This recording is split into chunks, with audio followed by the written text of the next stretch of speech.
Hi, hello, welcome. My name is Lottie, aka Sneezy Ferret, and this video is one majorly for our MPs who seem incapable of running a country, or at least having any ideas which work. They just seem to copy-paste ideas which we've already tried in the past and didn't. For example, moving all of the illegals into military bases. We already tried that, and human rights lawyers and bleeding heart liberals, and yes, I hate that term too, but I'm going to use it anyway, all got up in arms and went, oh, but the food they're being served is horrible and the conditions they're living in are terrible. What you're going to be seeing over here are the current conditions that our troops are having to live in. So barracks conditions and family homes that they were assigned. They're disturbing and disgusting, and they should not be living like this. We're fine with spending 1.8 million at the very least to revamp one of the barracks for illegal immigrants, but this is currently how our troops are living. The fact that Sunday was Remembrance Sunday is an irony not lost on me and probably not lost on any of you either. The day where we're supposed to actually look at the service that they give us and be grateful, be thankful for it, and we're giving the best to people coming in illegally. So the reason why I said this is more for MPs is because I've got a few ideas for you, okay?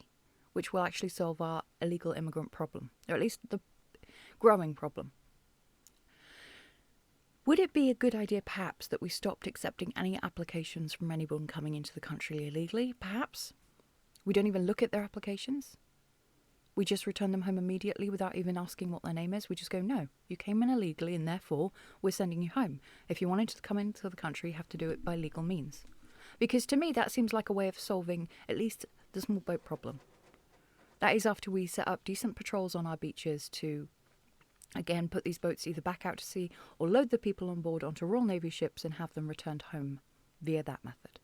Maybe we could even do a deal with Amazon, seeing as they have a really good shipping kind of company. Right. To me, that is a way which would solve that problem. As for the people already in the UK, well, no, they shouldn't be here in the first place. I don't like the idea of putting them in military bases, to be perfectly honest. I don't like the idea of them being in hotels more, though. But I sure as hell don't want them in military bases which are in use, which is the one thing that Labour promised they would not do. And yet 2 of the bases, at the very least, are in use. Nook Base was on the list.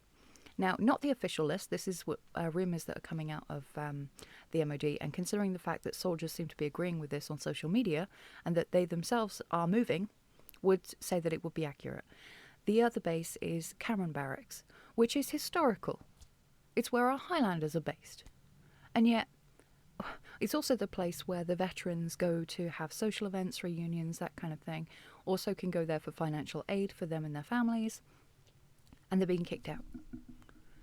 They're being kicked out, and the people who leaked this also told the Mail on Sunday in an expose that they were told to keep quiet about it. Because they knew that public outrage would be the public would be incensed. And with good reason. Now, I know that Labour doesn't give a damn about the history of our country, but most people who live in Britain do. The reason why Labour doesn't care about it is because it just gets in the way of their vision of the future, which will be erasing the whole of our past. See, if we don't have any past, we have nothing to be patriotic about, nothing to cling to, nothing to kind of go, yeah, that's what makes our country great, and therefore we could become depressed, like we are now. We become apathetic to everything and stop giving a damn. And the slow march, that slow creep into a wonderful agenda of our government becomes reality. It's one of the reasons why I'm now speaking out about this and why I'm doing stuff now, is because I've had enough. And I'm really angry about how our troops are being treated. I've tried re-recording this video several times where I was going over different articles over the past couple of days, but I had to stop because I kept saying things that I knew would not get past the algorithm on YouTube. One of them was about the helpline which is set up for the migrants to use. It's a 24/7 hotline that they can call for help if they need a doctor and they can't find one, I suppose dental care, etc. And also to report broken items such as kettles. No matter how minor, you can report it. And all I could think whilst doing that was, wouldn't that be great for our disabled and elderly?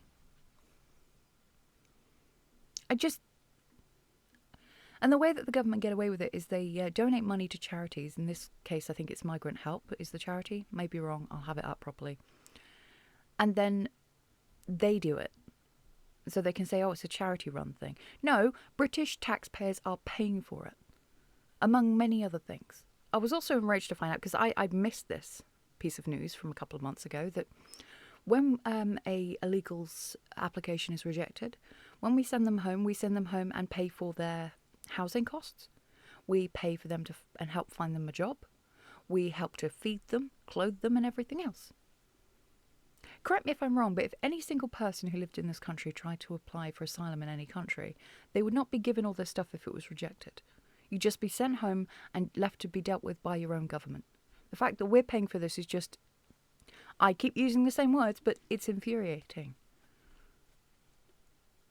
Bearing in mind that the way that we treat our soldiers and the way that we're treating our illegal immigrants much, much better, and refusing to put them in the same kind of housing as our troops because we know that they wouldn't put up with it. These men, and they're mostly men, apparently fled war zones. No, they didn't. A lot of these people go back for holidays in the place where they fled, so it can't be that bad. And yet, apparently, a bed, running water, and food is not good enough. I'm angry because I saw how this one unfolded last time, where some of them ended up sitting in the road to block traffic, protesting conditions. So if you think that putting them in military base is going to solve the problem this time, it won't. It won't. I know exactly where this is going to go. And I'm not going to put up with it. One of the bases is Nook, and I live close to there. In fact, I live close to there that I hear everything that goes on there with different training exercises and everything else. And I've heard a lot more in the past kind of year because they've been training Ukrainian troops there. But no, everyone's being kicked out to house illegal immigrants. In our small area, we already have at least 2 migrant hotels. Other people have said 3, but I can only prove 2. And our small town nearby is already just full. You go downtown and what you'll find is a massive group of at least, well, I've heard it reported to me, at least 20. So take the number from what you will, I can't prove it one way or another, all gathered around down there in our tiny town centre, which is literally about half the size of a normal street, just in a big gang, with local shop owners saying that they won't just have one person on staff, they always must have at least 2, because otherwise it would be unsafe for them. And you want to increase the number further. Oh, but we're going to lock them in the bases, they won't be able to leave. That is absolute crap, and I don't believe it. Don't believe it at all. Because I'm sure that someone will turn around and say it's against their human rights to try and lock them down in such a small area. And if it were true, then this other story wouldn't be true, would it? That we are now offering migrants £100 a week to move out of the hotels and move in with family or friends. So if we're not locking them down, why would we be locking up the others? What's the difference here? To me, that seems a little unfair, right? If you choose to go and live with family and friends, you have freedom, but you choose to go and live on a military base, then you have none. No. The doors will be open.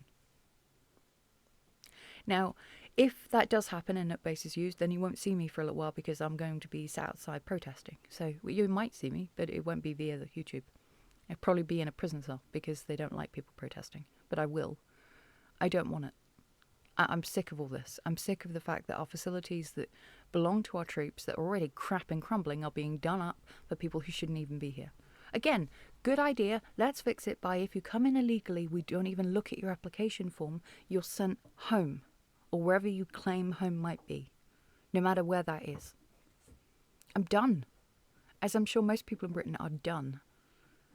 The majority of people that I talk to about this, their ideas for dealing with the boats are a lot more extreme than mine and involve worse things.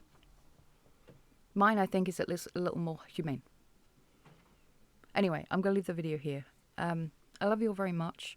Sorry for the waiting videos, but I just keep getting angry. I'm going to try and cover something less enraging later on. Maybe that'll help. I don't know. All I know is that I sat there and watched... clips. I didn't watch the entire interview because Good Morning Britain annoyed me. They really do, with their patronising attitude. I watched Eric Penstone and I read the article that he did with the Daily Mail. I don't like the Daily Mail as much as most people, but they do cover good stuff on occasions. He is a hero. He's a D-Day veteran. He doesn't view himself as a hero, but he should. But most of them don't because they came back and saw so many of their friends, their brothers in arms die that they hated being alive. I don't know if that's true for him, but I know it's true for some of them. The fact that he thought this country had gone to wreck and ruin made me feel ashamed and appalled.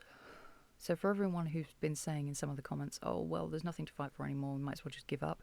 No, you can if you want to, but I ain't. It's too much worth fighting for. Now, a bit of news. If you're interested in helping out in a more physical, active way, Big Brother Watch, which is an NGO that confronts the government on certain things, such as kind of like digital ID, yes. At the moment, they have a campaign about a facial recognition van which has popped up in West Yorkshire. They are really good. They're looking for 2 investigative reporters and researchers. You can apply for it via their website, which is Big Brother Watch. You will need to at least be able to be in London near Westminster at least 1 day a week for a minimum of 6 months. But something active and helpful you can do. Anyway, I'm going to leave the video here. I love you all very much. Please take care, and I shall see you all in the next video. Bye-bye.